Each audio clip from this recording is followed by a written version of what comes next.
welcome to this month's edition of Up Next on Access Hammonton. I'm your host, Nor'easter Nick. Look, August was a very busy month here in town, and we've got a lot of great things to showcase.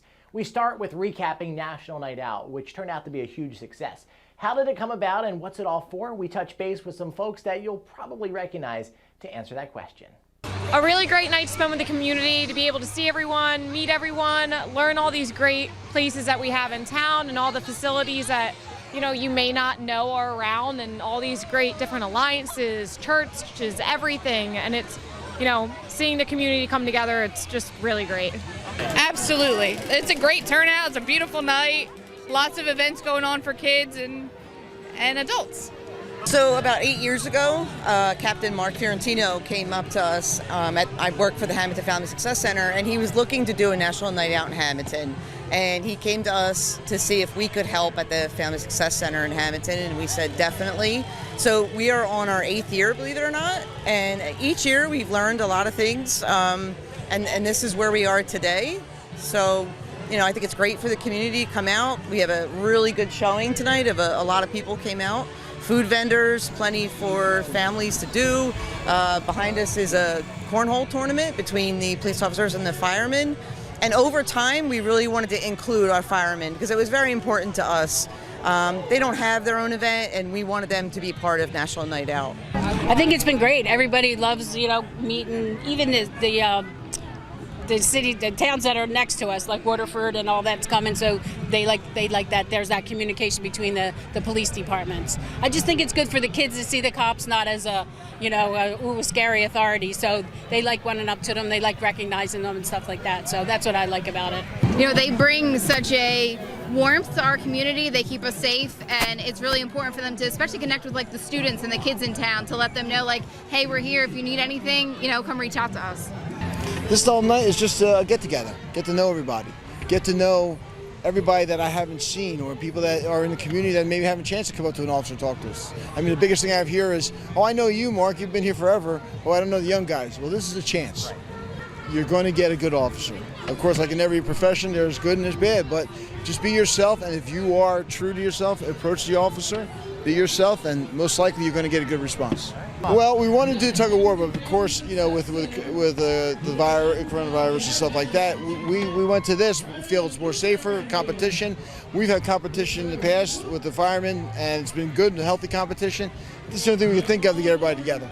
It's just basically, these guys, they're volunteers. They're always at accident scenes, or they're everything you go to emergency. They're there. So it's like they're their own unity, the entity, and we're our own entity, and we just, just like saying family members, just having a competition, that's all. Did I tell you how nice of a night it is? Got to see a lot of people, a lot of friendly faces. Oh, speaking of which, Chief, come here. Come here. Hey, Dick, how you doing? Not bad. What are you doing? Are you practicing for my job yet? Yeah, I've been studying charts, graphs, barometric pressure, and of course... Please, who are you kidding? This is what you're studying. Right? I can't wait until we see how you do a little bit later in the show. How's National Night Out going? National Night Out is going amazingly. Even though it's a warm evening, we have a ton of people out here. There's a nice cool breeze to keep everybody going. We had an excellent canine demonstration. We didn't do so well in the cornhole tournament. The fire department truly hosed us off on that one. And you got jokes? Yeah, hey, listen, gotta, So, talk to me about the whole point of this. The whole point of National Night Out is bringing the community together, and in some areas it's fostering a relationship between the police department and the community. In Hammonton, it's just fortifying it, because again, the Hammonton Police Department is part of the community. So we have people here from actually all throughout our county. Matter of fact, we have our Atlantic County Prosecutor's offices even here. Wildlife and Fish and Game are here. We have Mullica Township, we have Waterford Township. I don't want to forget anybody, but we have people from all over here just to be a part of our community. Well, guys, that's a wrap. I'm Nor'easter Nick, and I am reporting from high atop National Night Out here in the parking lot of Hammonton High School. Thanks to the lovely folks over at the Hammonton Fire Department. Thank you for taking me up here, and, I didn't get to press any buttons, but that's okay. This was really a treat. So cool to see everything from high up here. It's like a bird's eye view. Chief Friel, you can't do this for me. What's up with that? I don't know. We're going to have to see how well you do with the weather forecast and all that kind of stuff. On a serious note, guys, look, our first responders are the backbone of our community. They give it their all to make sure that we go about our lives in the safest way possible. So we are forever indebted to them. To all the men and women in uniform serving to protect us, we thank you. We honor your legacy, and we really appreciate everything you do for us. Thanks again for taking me up here. Very nice meeting you. Guys, I hope you had as much fun watching this as I did actually engaging with everybody and coming up here in the fire truck in the ladder. Again, this is a bird's eye view that not a whole lot of people get to take advantage of. I'm Nor'easter Nick on Access Hammonton. Have yourselves a great day. And I'm on top of the world. We love our local police and appreciate everything they do to keep us safe. What a great way to connect with them, right? Speaking of police, I think you probably picked up on a running theme over the past couple shows. You see, Chief Friel and I had a little bit of a bet. He thinks he can do my job better than me. So we decided to swap titles for the day. How did we do? Well, I think you should be the judge of that. Switching jobs? Yeah, I'm up for the challenge. I mean, why not, right? I could do this job. I've been studying the charts, studying all of the weather. I've been watching the weatherchannel.com. I got my donuts. I got my police training manual and the pictures because, I mean, that's how you learn everything, right? I got my chief mug. I have Sergeant Squeals that's going to tell me everything that's going on here. And look, I'm in the middle of reading the New Jersey Constitution because obviously once you understand that, you can be a cop, right? And I'm done. Nick Pittman, he's a great guy, right? But can he do my job better than me? I think not. The parking lot congestion in this town, it is abysmal. Not in our town. I'm going to tell you that right now. Hey, I got this in the bag. This storm's going to be horrific. There's going to be water like Noah and his ark are going to be around the corner. They're stepping on cracks. There's a lot of mothers' backs that are broken out there. We need to stop it. And I'm the guy that's going to do this.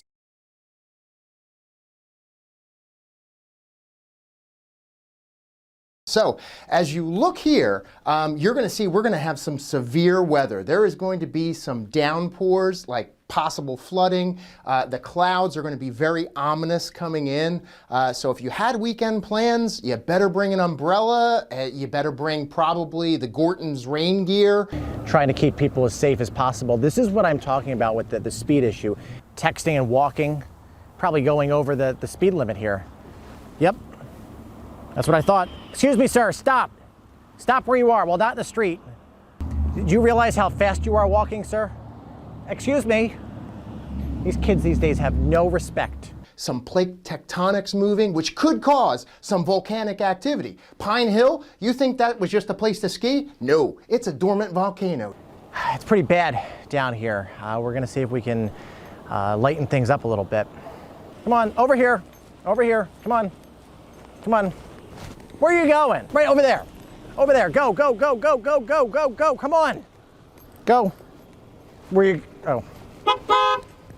Calm down, go. And about evacuating, listen folks, if you haven't left your portion of New Jersey right now, forget about it. It's already going to happen. So just hang tight, batten down. Hey, if I'm a little off of my forecast, how bad could it be, right? There's not a whole lot you can talk about, but I guess since he started it, I'm just going to have to continue it. Yada, yada, yada. The man doesn't shut up. Somebody complained about some suspicious activity over near the lake park. Yeah, they were lying. Is there anything that you could think of that you would want to talk about? I have a whole bunch of things like that assault and battery that happened with... Nick, you can't talk. David. It's chief to you. I don't know what this says, but we don't need this anymore. This is gone. You can see the pressure cells. There's a pressure cell moving in this way. The barometric pressure is going to change, and we're going to get a horrific amount of water and precipitation coming through there, even possible hail. Why are there people evacuating? Where are they going? What is going on in my town? Stay in the car, perpetrator. I will be there in just a moment. Give me a little bit, okay? Okay. So just running around town, and I noticed that everybody's breaking the limit by half a mile or so. That this guy's going 25 and a half and a 25, so I think it's important that we see what's going on here at least.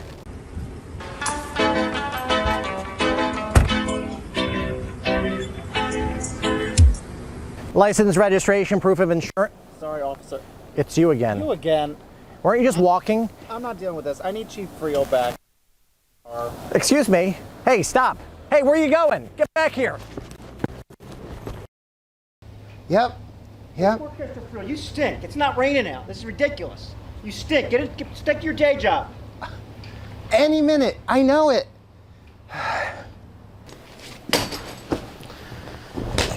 I'm with you.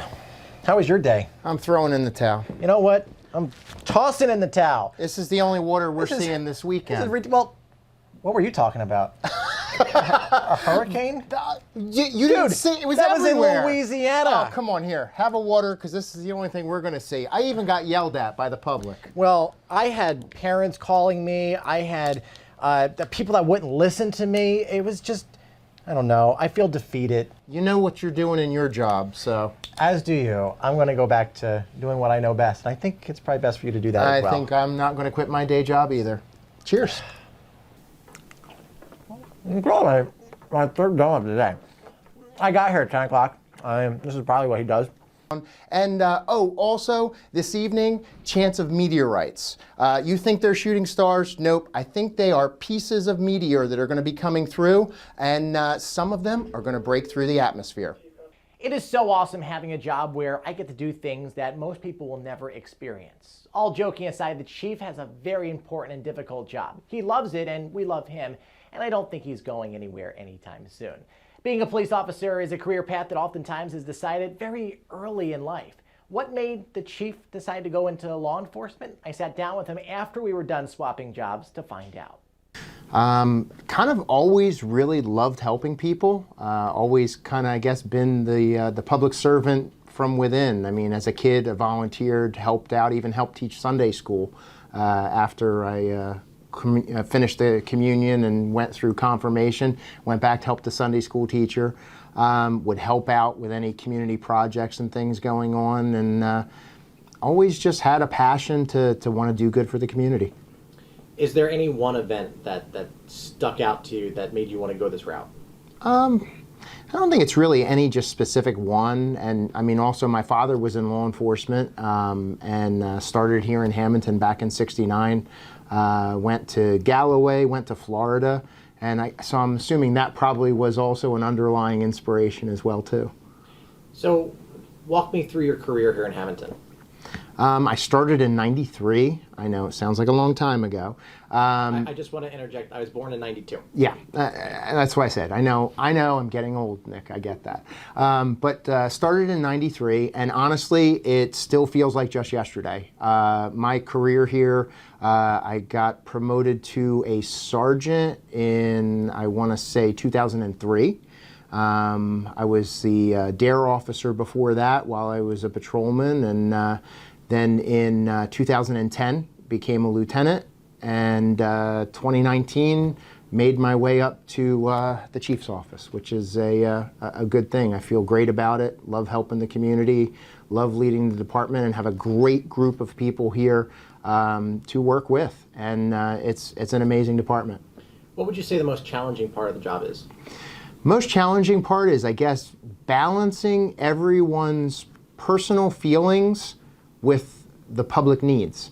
It's difficult because my theory of law enforcement is every person's call for service to that person is the most important thing to them. And I get that. I totally understand that.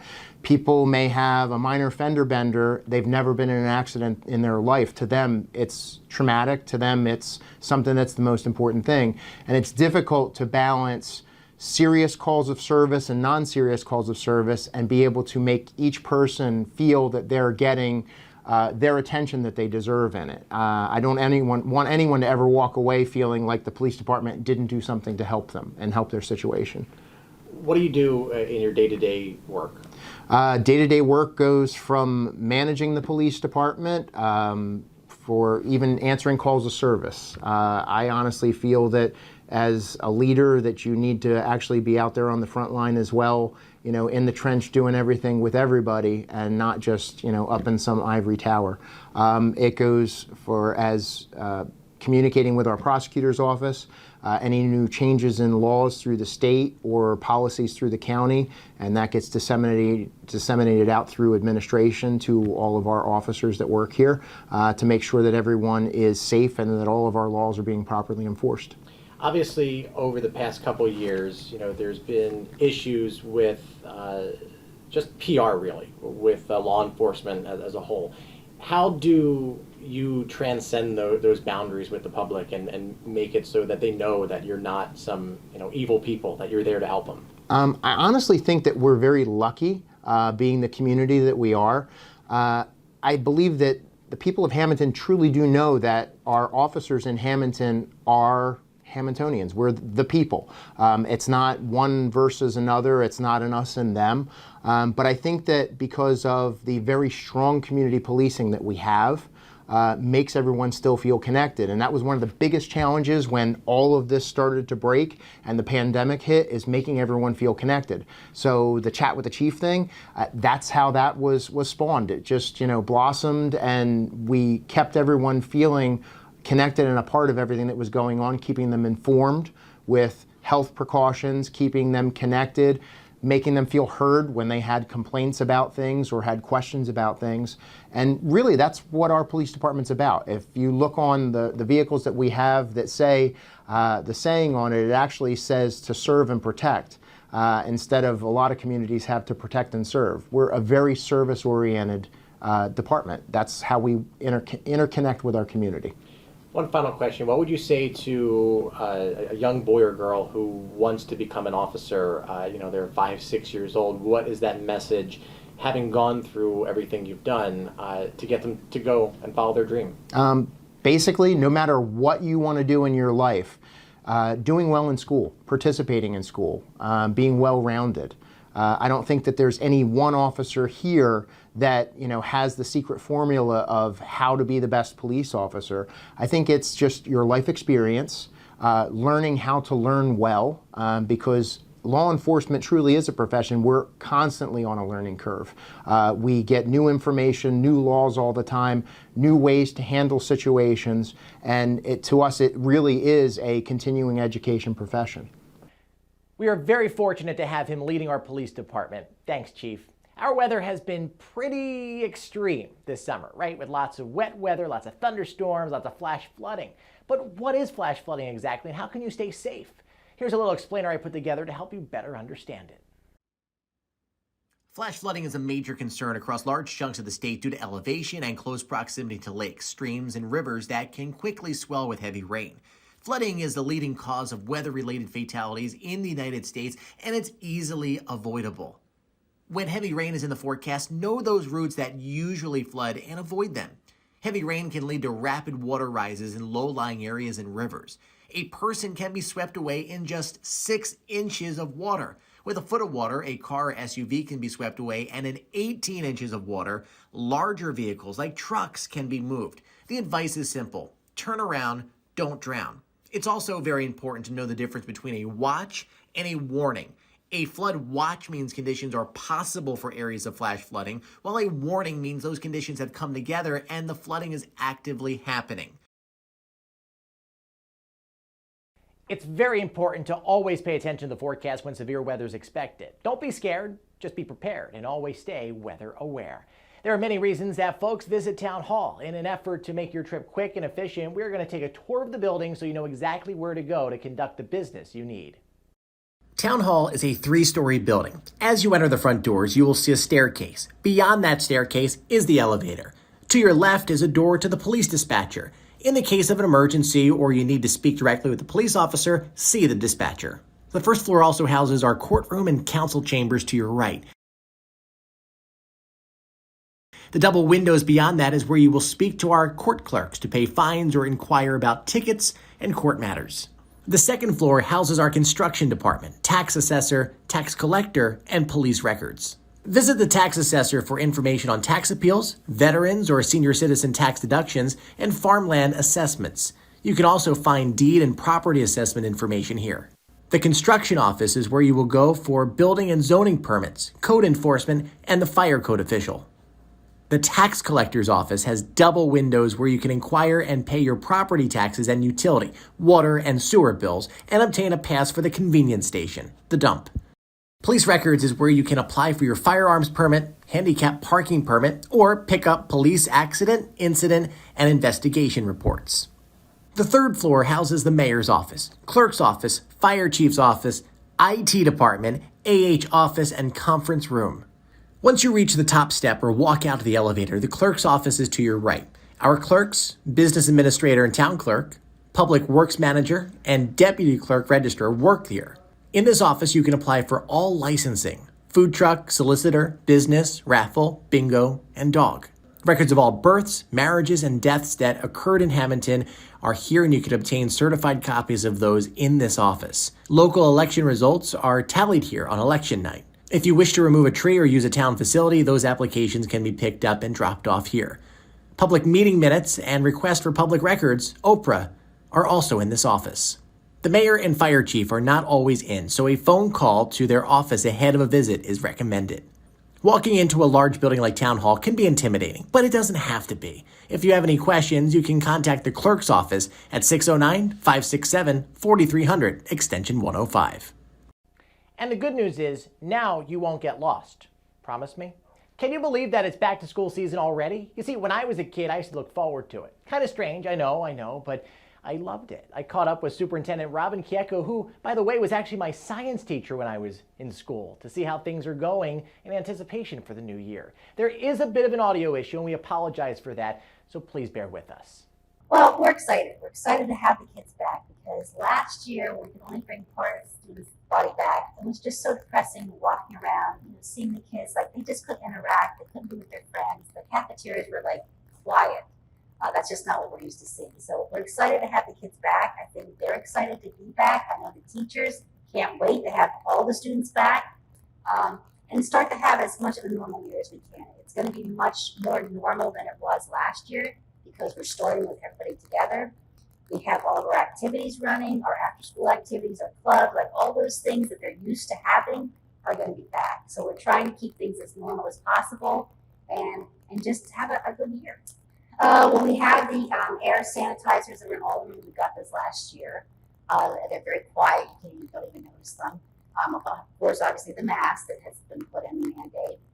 We have hand sanitizing stations in all the classrooms. We have wipes. We have sanitizers. They have air sprayers that they do in the evenings.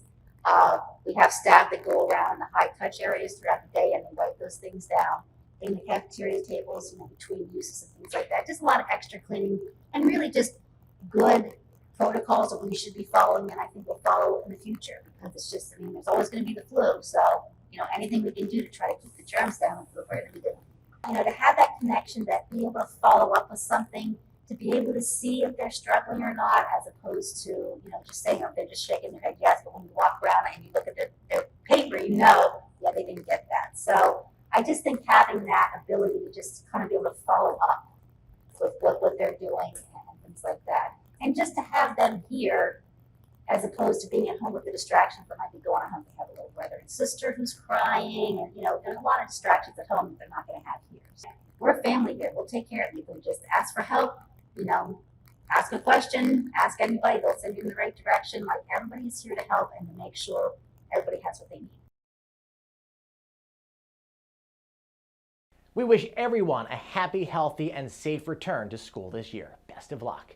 Well, folks, that does it for this episode. We appreciate you checking us out. If you have any suggestions for content on our channel, please feel free to email us at dmazio@townofhammonton.org. Have a great month, and don't forget to catch us next time to see what's up next.